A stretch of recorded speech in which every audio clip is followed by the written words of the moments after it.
Ciao a tutti. Davanti a me ho uno Xiaomi 17T e vi mostrerò come chiudere le app in esecuzione su questo dispositivo.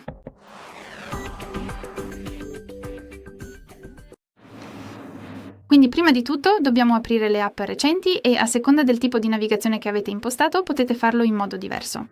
Se avete la navigazione a 3 pulsanti, basta toccare il pulsante con l'icona delle 3 barre. E se avete le gesture, scorrete il dito dal basso verso il centro del dispositivo e tenetelo premuto più o meno qui, in questo modo. Ed ecco che abbiamo le app recenti.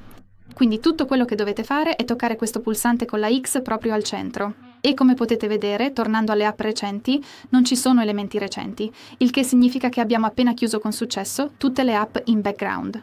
Bene, questo è tutto. Grazie mille per aver guardato. Per favore, iscrivetevi al canale e lasciate un like.